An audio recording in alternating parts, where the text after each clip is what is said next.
හරි අපි අන්තිම වීඩියෝ ලෙසන් එකෙන් ඒ කියන්නේ වීඩියෝ දෙවනි වීඩියෝ එකෙන් අපි මෙන්න මේ questions ටිකට answer ගන්න එක තැනට එනකන් කතා කළා. මේ කරන්නේ තුන්වෙනි වීඩියෝ ලෙසන් එක. මෙතනින් එහාට අපි බලමු IS වල ඉතිරි කොටස් ටික කොහොමද වෙන්නේ කියලා. ඊළඟ ලෙසන් එක විදිහට 3.1.5 අපි කතා කරන්නේ carriers information system. මේක ඇතරම් බං ගොඩක් කතා කරලා තියෙන සබ්ජෙක්ට් එකක්. information system carrier එක කොහොමද හැදිලා තියෙන්නේ. මේ information system කියන සබ්ජෙක්ට් එක ආවට පස්සේ මොනවද අලුතෙන් ඇතිවෙච්ච job opportunities ඒව ගැන තමයි මෙතන කතා කරන්නේ. එතකොට ඔයගොල්ලෝගේ දැනුම බලාපොරොත්තු වෙනවා මෙන්න මේ information system role එකක් එහෙම නැත්නම් carrier එකක් අනිත් ඒවාගෙන් වෙන් කරලා අඳුනගන්නේ කොහොමද කියන එක ඔයගොල්ලන්ගේදී මෙතනදී බලාපොරොත්තු වෙනවා. දැන් උදාහරණයක් විදිහට මේ තමයි develop වෙච්ච roles තියෙන්නේ. මේවා අපි in depth කතා කරලා lessons වල. ඒ හින්දා මම වැඩි වෙලාවක් ගන්නෙ නැහැ මේක කතා කරන්න. කොහොම වුණත් ඔයගොල්ලෝ දැන් උදාහරණයක් විදිහට ගත්තොත් account clerk කෙනෙක්, account manager කෙනෙක්. ඒතර ඒගොල්ලෝ IS carrier එකේ නෙවෙයි ඉන්නේ. ඒගොල්ලෝ normally යන job titles වල යන්නේ. හැබැයි මේක special titles ටිකක්. ඒතර ඔයගොල්ලෝ මේවා මතක තියාගන්න වෙනවා. දැන් මෙතන ගත්තොත් information systems පැත්තේ ගත්තාම මේ roles ටික කතා කරන්න පුළුවන්. networking. ඊට පස්සේ මෙතන තියෙන development roles ගත්තාම software development project එකක් ගත්තාම මේ roles අලුතෙන් introduce කරලා තියෙන්නේ. supportive roles තියෙනවා. මෙන්න මේ වගේම තමයි අපි කතා කරන්නේ information system carriers කියලා. අලුතෙන් ඇතිවෙච්ච දේවල්. right. ඊට පස්සේ තවත් concept එකක් ගැන කතා කරලා තියෙනවා. ඒක තමයි return on investment කියලා කියන්නේ. මේ return on investment එහෙම නැත්නම් මේක කෙටියෙන් හඳුන්වනවා ROI කියලා. ඒතර මේකෙන් කියවෙන්නේ අපි මොනවා හරි ඉන්වෙස්ට්මන්ට් එකක් කරන්න බලාපොරොත්තු වෙනවා නම් ඒ ඉන්වෙස්ට්මන්ට් එක කළාට පස්සේ ඒ ඉන්වෙස්ට්මන්ට් එකට යන කොස්ට් එක කවර් වෙන පීරියඩ් එක තමයි මෙතනදී return on investment කියලා කියන්නේ. සාමාන්‍යයෙන් අපිට ඉන්වෙස්ට්මන්ට්ස් කීපයකට chance එක තියෙනවා නම් ඕගනයිසේෂන් එකක් විදිහට අපි කැමති වෙන්නේ ඒ ඉන්වෙස්ට්මන්ට් එක කරන එකේ කොස්ට් එක අපිට ඊටාම කෙටි කාලයක් තුළ කවර් වෙනවා නම් එතනින් එහාට ඇත්තටම අපිට ඒකට තියෙන්නේ ප්‍රොෆිට් එකක්. ඉතින් ඒක තමයි මෙතනදී බලන්නේ අපිට ගැළපෙනම සොලියුෂන් එක හොයන්න තමයි මේ return on investment බලන්නේ. දැන් බලන්න මෙතන return on investment දීලා තියෙනවා ෆෝමියුලා එකක් විදිහට. මේක කැල්කියුලේට් කරන්නේ කොහොමද කියන එක දීලා තියෙනවා. earning before interest and taxes.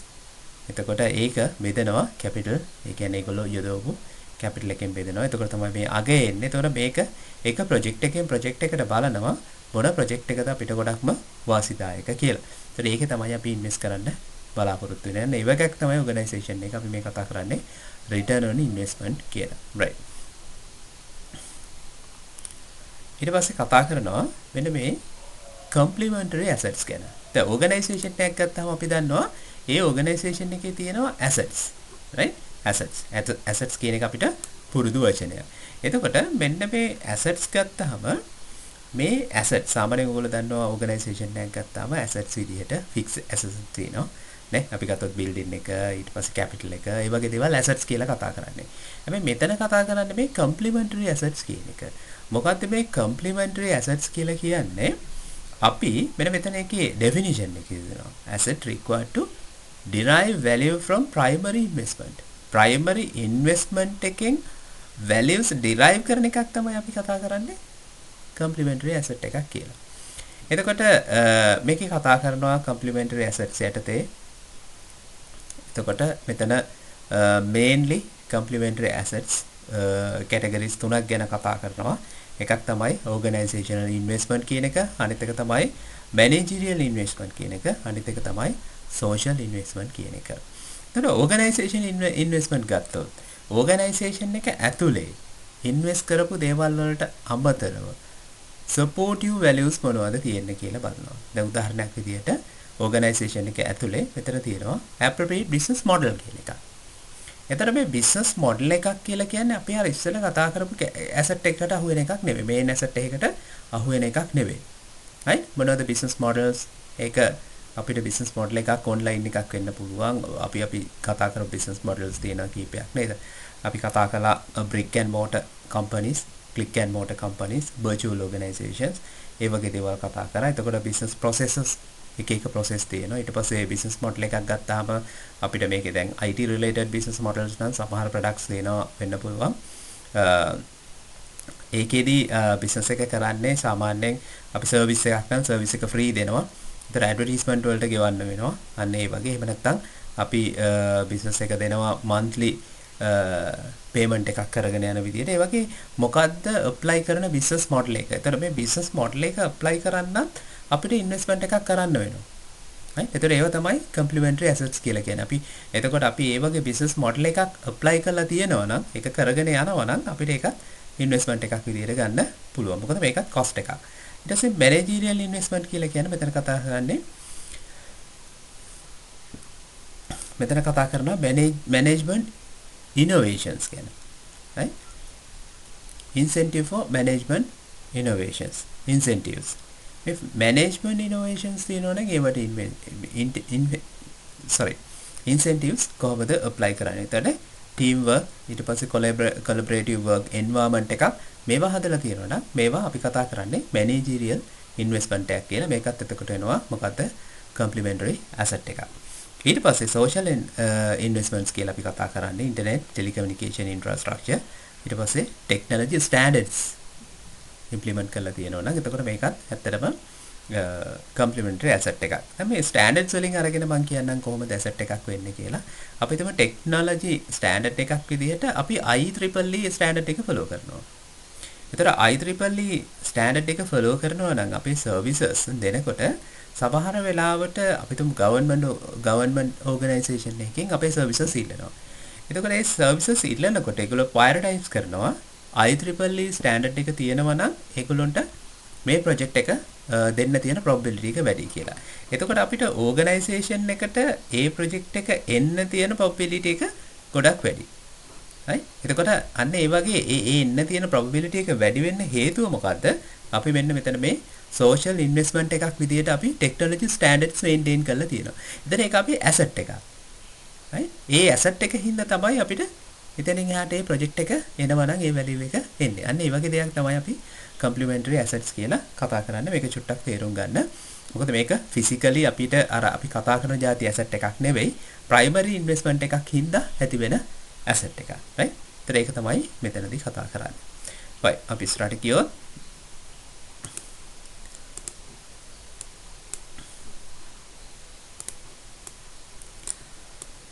ඊට පස්සේ සෙෂන් එකේදී කතා කරන්නේ challenges and ethics of investment. එතකොට investment එකක් කරනකොට තියෙන challenges මොනවද? එහෙම නැත්නම් ethical background එක මොනවද කියන එක තමයි කතා කරන්නේ. එතකොට especially IT investment එකක් කරනකොට ඒ investment එකට ගොඩාක් challenge එනවා.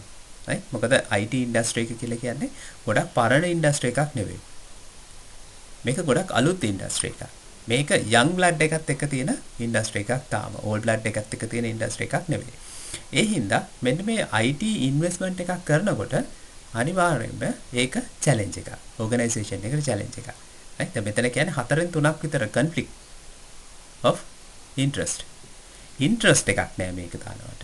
investment එකක් කරනවා. දැන් example එකක් විදියට IT invest කරා government ලංකාවේ ගත්තාම government officerට. ඒ office වලදී ඔයගොල්ලන්ට මතක ඇති ඒ government office වලින් ඒගොල්ලෝ පාරට බැස්සා ඊට පස්සේ පිකටින් කළා මේ IT investment හින්දා. සමහර ලාවට fingerprint machine එකක් වෙන්න පුළුවන්. ඒකට පාවිච්චි කරේ. ඉතින් අන්න ඒ වගේ දැන් ඔයගොල්ලන්ට මේකේ real experience එක ගන්න පුළුවන්.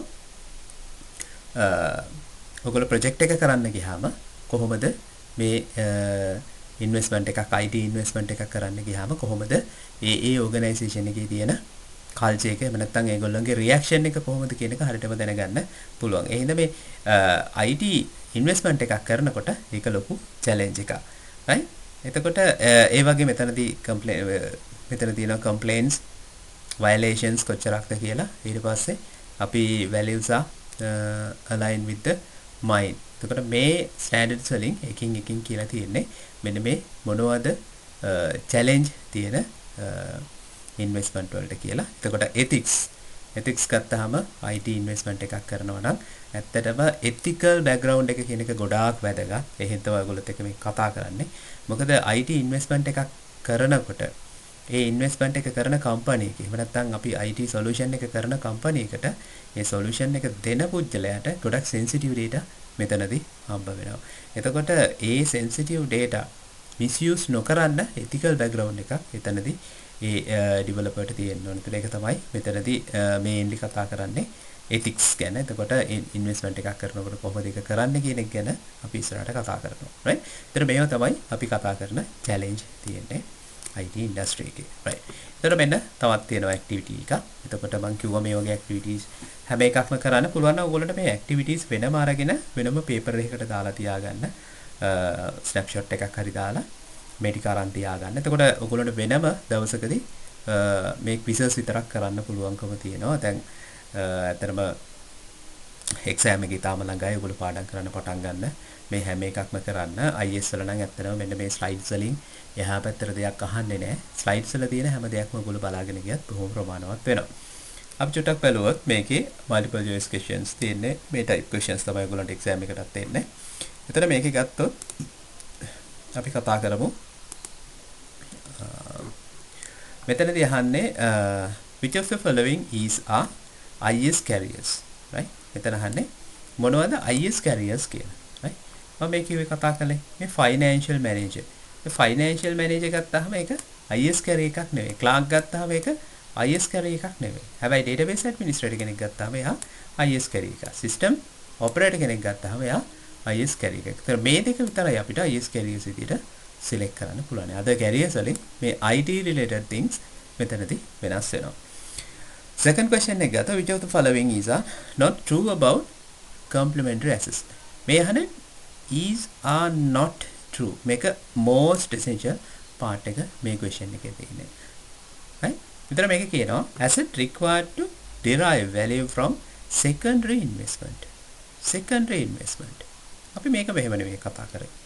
අපි කතා කරේ complementary asset එකක් කියලා කියන්නේ අපි කතා කරේ ඒක primary investment එකකින් derive වෙන එකක්. එතකොට මේක secondary කියන එක මේක වැරදි. එතකොට අහන්නේ not true. එතකොට මේක වැරදි. right? මේක වැරදි නිසා statement එක වැරදි නිසා මේක answer එකක් වෙනවා. right? Complementary assets include organizational investment. ඔව් අපි ඒක කතා කළා. organizational investment, managerial investment, social investment කියලා තුනක්. එතකොට ඒක එකක් තමයි මේ. එතකොට මේක statement එකක් විදියට හරි. ඒ හින්දා අපි ඒක answer එකක් විදියට ගන්නෙ නැහැ. ඊට පස්සේ the investment on internet and telecommunication infrastructure is related with the complementary assets. So මේකත් හරි statement එකක් විදියට හරි. ඒ හින්දා අපි answer එකක් විදියට ගන්නෙ නැහැ. Teamwork and collaborative work environment is kind of managerial investment. දැන් මේවට answers ගන්නකොට මම ඉස්සෙල්ලා කිව්වා වගේ මේවත් මේ විදිහටම note එකේ තියෙනවා අපිට හොයාගන්න පුළුවන්. මම ඔයාලට පෙන්නන්නම්. මේවා note එකේ තියෙන තැන්. මේ බලන්න අපිට තිබ්බේ මෙතන තිබුණා assets required derive value from primary investment. මේක තමයි කතා කරලා තිබුණේ primary investment නෙවෙයි එතන තිබුණේ secondary investment. එතකොට ඒක ඊළඟට මම කිව්වා මෙන්න organizational investment, managerial investment, social investment කියලා තුනක් කතා කරලා තිබුණා. ඔන්න ඒක තමයි අපිට මෙතන තියෙන්නේ. එතන managerial investment එකේ තමයි teamwork and collaborative works තියෙන්නේ. ඒකට ඔය ටික තමයි අපි දැනගෙන ඉන්න ඕනේ. Investment telecommunication not related with the complementary assets. ඔන්න මේක අපිට පොඩක් මිස් වුණා. මෙන්න මේ not කියන එක මම ආයෙ මුලින් ඉඳලා බලාගෙන ඉන්නවා. assets required to derive from secondary. දැන් මේ statement එක වැරදි. ඒ හින්දා මේක answer එක. Complementary assets include organizational investments.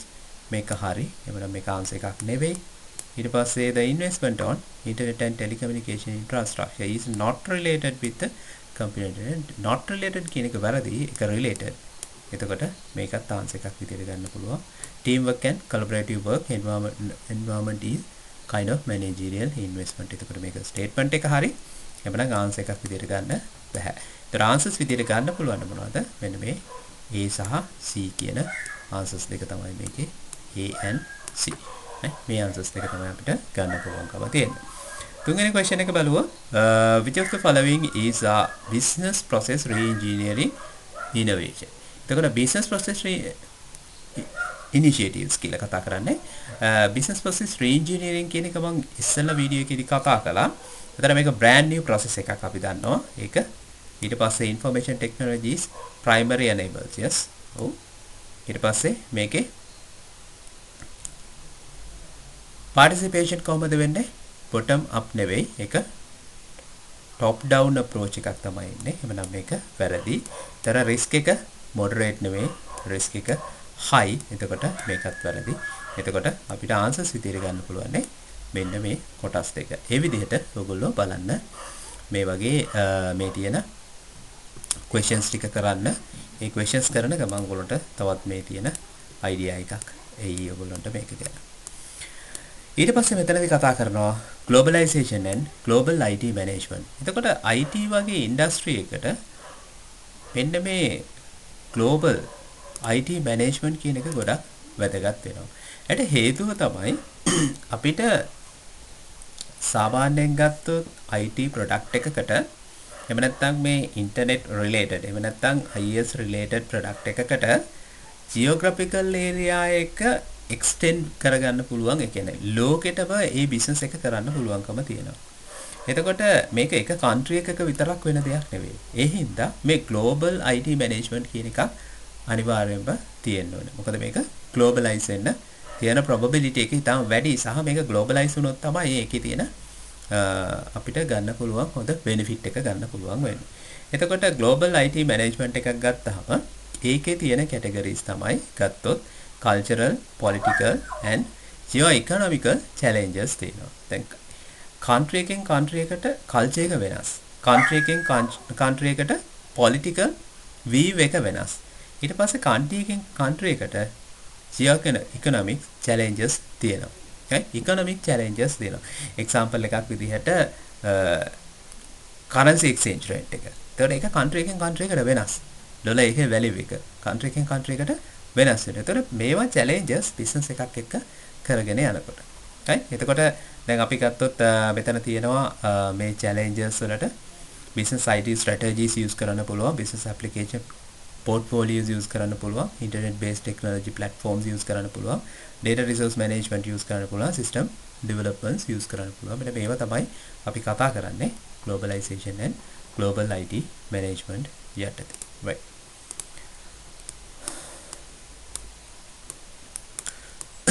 මෙන්න මෙතන දීලා තියෙනවා examples ටිකක්. මේක චුට්ටක් අපි බලමු කොහොමද වෙන්නේ කියලා.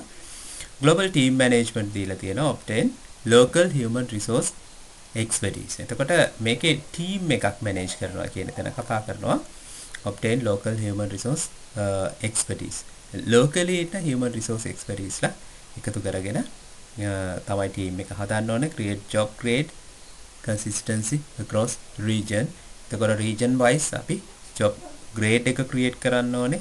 ඊට පස්සේ manage dispute staff as portfolio team. එතකොට portfolio team එකක් විදිහට තමයි මේක dispute කරන්න disparate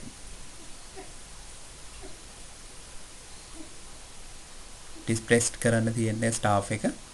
ඊට පස්සේ තියෙනවා make the work meaningful. එතකොට ඇත්තටම අපි globalize work එකක් කරනවා. ඇත්තටම මේක මෙහෙම දෙයක්. දැන් අපිට globalize විදිහට business එකක් manage කරනවා නම් දැන් අපි හිතමු ලංකාවේ තියෙන business එකක් අපි තවත් රටවල් කීපයක කරගෙන යනවා. එතකොට මේ රටවල් කීපයක අපි හිතමු මේගොල්ලන්ට එකතු වෙලා meeting එකක් ගන්න ඕනේ. එතන meeting එකක් ගන්න සමහරట్లాට අපිට ඒක center එකකට යන්න පුළුවන්. එක country එකට යන්න පුළුවන්. හැබැයි ඒකම අපිට කරන්න පුළුවන් video conference එකක් through. එහෙම නැත්නම් ඒ යනකොට අවශ්‍ය පිරිසම විතරක් යන්න පුළුවන්. ඒතර ඒ අවශ්‍ය දේ meaningful විදිහට කරන්න කියලා තමයි මේකෙදි කතා කරන්නේ. clearly define කරන්න කියලා තියෙනවා roles, remote groups can also help unite them together. right? එතකොට ඒ region එකට අදාළ එහෙම නැත්නම් ඒ remote group එකට අදාළ roles ඒවයි duties clearly define කරන්න කියලා කියනවා. ඊට පස්සේ bring remote staff to headquarters. එතකොට remote staff එකක් තමයි මේකේ වැඩ කරන්න ඕනේ. එතන මේ remote staff එක තමයි handle කරන්න ඕන අනිත් regions. එතන තියෙනවා foster communication across regional boundaries. ඒ කියන්නේ regional boundaries වල තියෙන communication එක enrich කරන්න කියලා තමයි මෙතනදී කියන්නේ. එතකොට මෙන්න මේ වගේ දේවල් වලින් අපිට පුළුවන් globally එන challenges වලට face කරන්න. ඊට තවත් concept එකක් තියෙනවා digital divide කියලා. මේක මම හිතන්නේ ICT කරලා තියෙනවා නම් ඔයගොල්ලෝ A levels වලට O levels හරි මේක කතා කරනවා. එතකොට මේකේ simply අපි මේක ගත්තොත් මේ simply තියෙන meaning එක ගත්තොත් මේකේ meaning එක තමයි who knows IT and who doesn't know. ඒ කියන්නේ IT දන්න පිරිස සහ නොදන්නා පිරිස අතර තියෙන පරතරය gap එක තමයි අපි මේ digital divide කියන එකෙන් කතා කරන්නේ. එතකොට මේක එක එක දේවල් හින්දා කතා country එකක් ගත්තොත් ඒකේ country එකේ තියෙන geographical spread එක ගැන මත එහෙම නැත්නම් අපි කතා කරොත් දැන් ලංකාව වගේ රටක නම් ඒකේ rural areas වලට යන කොච්චර දියුණුද ඒ නොදියුණුකම හින්දා සමහරట్లాට මේ devices යන්න නැති වෙන්න පුළුවන් knowledge එක යන්න නැති වෙන්න පුළුවන්. ඒක කොහොමත් රටකට මෙන්න මේ digital divide කියන එක අඩු මට්ටමක තියාගෙන ඉන්න එක තමයි ගොඩක් වැදගත් වෙන්නේ. ඒ කියන්නේ IT දන්න පිරිස සහ නොදන්න පිරිස අතර තියෙන පරතරය ගොඩක් අඩු කරගන්න එක බොහොම වැදගත්. දැන් ලංකාවේ ගත්තොත් මේ කාලේ වුණත් මේ ලංකාවේ හැමෝම එකම විදිහට මේ IT knowledge එක තියාගෙන ඉන්නවා නම් එතකොට ඒක ගොඩක් වැදගත්. උදාහරණයක් විදිහට පහුගිය මෑත කාලේදී කිව්වා මේ බෙහෙත් ගන්න ෆාමසිස් වලට එවන්න කියලා WhatsApp use කරලා එක ගන්න කියලා. හැබැයි එතනදී අපිට ගොඩාක් කතා කරන්න උනා WhatsApp කියන ටෙක්නොලොජි එක use කරන පිරිසක් ඉන්නවා, use නොකරන පිරිසක් ඉන්නවා. ඒගොල්ලන්ට මොකක්ද කරන්න කියලා. අන්න ඒ වගේ digital divide කියන එක අඩු වුණා නම් ওই ප්‍රශ්න ගොඩක් මගහැරෙන්න ඊට පහසුකම් තියෙනවා. ඕක තමයි අපි පොදුවේ digital divide කියන එක කතා කරන්නේ. ඊට පස්සේ මෙතන කතා කරනවා cultural, ඊට පස්සේ ethnic and political challenges කියන එක. එතකොට ඇත්තටම මේවත් ගොඩාක් ලොකු issues අපි globally business එකක් කරන්න යනකොට එහෙම නැත්නම් IT use කරන්න යනකොට political challenges ගත්තාම ඇත්තටම එක එක country එකේ එක එක විදිහට තමයි political views තියෙන. දැන් example එකක් විදිහට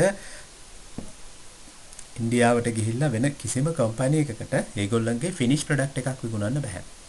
අනිවාර්යයෙන් මේ product එක build වෙන්න ඕනේ ඉන්දියාවේ ඇතුලේ. ඒක ඉන්දියාවේ තියෙන policy එකක්. ඒතර චයිනා වලට ගියත් මේ தත්ත්වය එහෙමයි. දැන් චයිනා වලට informations යවන්න ගියොත් ඒ චයිනා වල ගොඩක් අයට දැන් federal කියන informations එහෙම ගොඩක් ගන්න barriers තියෙනවා ඒකේ. ඒ හින්දා ඒ වගේ boundaries තියෙනවා political challenges ඒවා. right?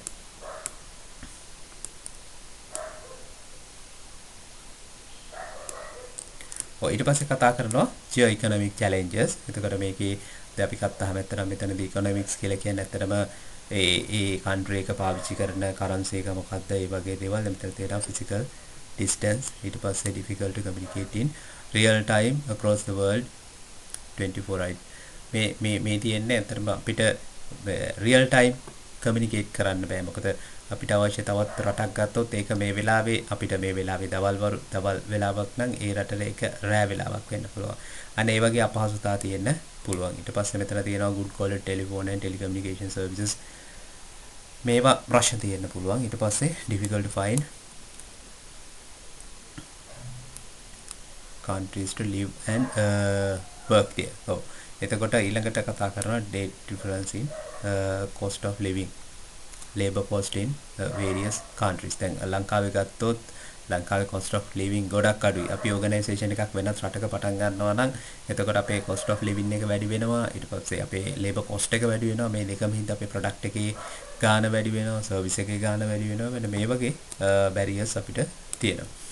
ඊට පස්සේ cultural challenge මේක ලොකුවට තියෙනවා. දැන් ඒ country එක ගත්තාම එක එක විදිහට තමයි ඒගොල්ලන්ගේ culture එක, ඒගොල්ලන්ගේ religious activities, social attitudes හැමදේම වෙනස්. එතකොට ඒ දේවල් වලට ගැළපෙන විදිහට තමයි අපිට මේ business එක කරගෙන යන්න වෙන්නේ. එතකොට ඒව තමයි අපිට තියෙන cultural, ethic and political challenges විදිහට කතා කරන්න තියෙන්නේ. ඊට පස්සේ මේකේ තියෙනවා global business strategies ටිකක් දීලා. ඒතර මේකත් එහෙමයි මේ strategies ටික බලා ගන්න one by one. ඒතර ඒවට තියෙන solutions තියෙනවා. දැන් example එකක් ගත්තොත් දැන් internal ගැන කතා කරලා මෙතන තියෙනවා. Internationally internal ඊට පස්සේ global වෙනකොට කොහොමද වෙන්නේ ඊට පස්සේ global විදිහට solution එක හදාගන්නේ කොහොමද autonomous operation මෙතන කතා කරන්නේ operation එක අපි ගත්තොත් එක country එක ඒගොල්ලෝ කරන operation එක විදිහට කතා කරන්න පුළුවන් ඊට පස්සේ global එකට එනකොට එතකොට global sourcing වෙනවා එතකොට මේ virtual business operation එක via global alliances එතකොට දැන් අපි උදාහරණයක් විදිහට අරගෙන මේක කතා කළොත් අපි හිතමු අපි ඉන්ෂුරන්ස් කම්පැනි එකක් අපි ලංකාවේ විතරක් ඉන්නවා. ඒතකොට ලංකාවේ විතරයි මේකේ ඔපරේෂන්ස් ගැන කතා කරන්න තියෙන්නේ. ඊට පස්සේ අපි ඒක ග්ලෝබලයිස් වෙනවා නම් අපිට ඒක කරන්න තියෙන්නේ virtual business operation එකක් විදිහට කරන්න මොකද්ද? global alliances එකක් හදාගන්න. ඒතකොට alliances කියලා කතා කරන්නේ තවත් කම්පැනි එකක් එක්ක merge වෙන්න පුළුවන් අපිට අනිත් countries වලට. example එකක් විදිහට Walmart ගත්තොත් එහෙම එකක්. එතකොට pizza ඊට පස්සේ Domino's ඒ වගේ දේවල් ගත්තොත් මේ විදිහට තමයි ඒගොල්ලන්ගේ බිස්නස් එක ග්ලෝබලයිස් කරලා තියෙන්නේ. ඒතර ඒ වගේ දෙයක් තමයි මෙතන තියෙන්නේ. මේ ටික චුට්ටක් බලා ගන්න. information technology characteristic තියෙනවා. එතකොට ඒවා කොහොමද ස්ප්‍රෙඩ් කරගන්නේ අපි globally මේක transfer වෙනකොට. strategies ගොඩක් තියෙනවා, examples තියෙනවා. මේවා චුට්ටක් මතක තියාගන්න. මොකද මේවා අත්‍යවශ්‍ය වෙනවා, වැදගත් වෙනවා. right. ඊට පස්සේ මෙතන තියෙනවා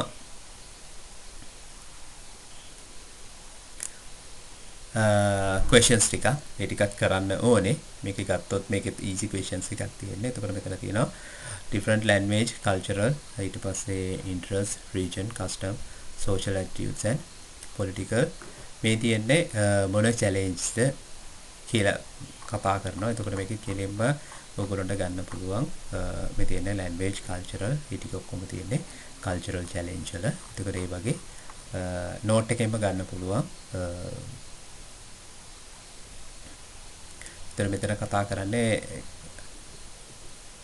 reciprocal trade agreement ගන්න නැති අතර මේක political challenge එක political challenge වල මේක මේ විදිහටම කියලා තියෙනවා අපි බැලුවොත් මේ තියෙන මෙතනදී reciprocal trade agreement මෙතනදී කතා කරලා තියෙනවා right ඒ විදිහට බලලා මේ activity එකත් කරන්න right global business applications තියෙනවා මෙතන කතා කරලා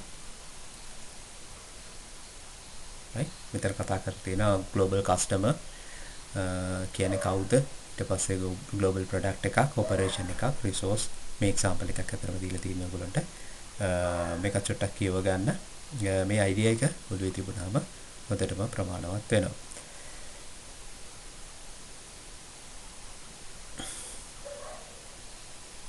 මෙතන කතා කරන්නේ global business එහෙම නැත්නම් IT platform එකක් ගැන කතා කරනකොට ඇත්තටම මේකත් challenge එකක් අපිට business එකක් විදිහට මොකද හේතුව දැන් මේකේ ලංකාව ගත්තොත් වෙනත් රටක් ගත්තොත් මේකේ එක එක countries වලට තියෙන platform එක වෙනස් IT platform එක විතරයි දැන් උදාහරණයක් විදිහට අපි කතා කරොත් Windows කියන platform එක යනවා නම් අපි Windows කියන platform එකේ ලංකාවේ use කරනවා නම් සමහරట్లాට වෙනත් country එකකට එක Linux වෙන්න පුළුවන්. තවත් එකක Macintosh වෙන්න පුළුවන්. ඒතර මේ platform එක match කරගන්න අපිට අනිවාර්යයෙන්ම සිද්ධ වෙනවා. ඒතකොට ඒ තමයි මෙතන කතා කරලා තියෙන්නේ.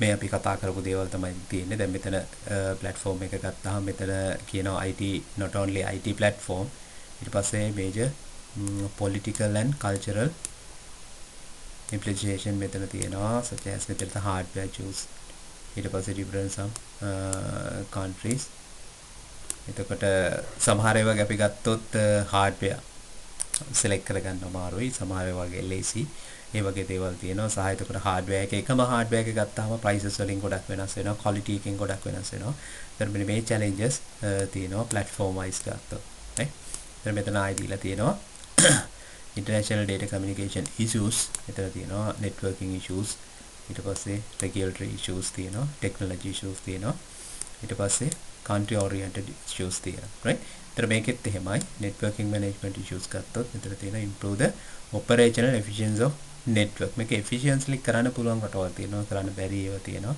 right එතකොට මේ වගේ අපි ගත්තොත් controlling data communication security දැන් ගොඩක් රටවල් ගත්තාම data controlling security කියන එක දැන් ලංකාවේ ගත්තොත් data controlling security එක ගොඩක් තියාගන්න පුළුවන්. හැබැයි වෙනත් රටක ගත්තොත් employee කෙනෙක් ගත්තත් ඒ හැම කෙනාගේම data sensitive data බව දන්න organizations තියෙනවා. එතකොට ඒ වගේ security එක සමහරලාට වෙනස් වෙන්න පුළුවන්. right?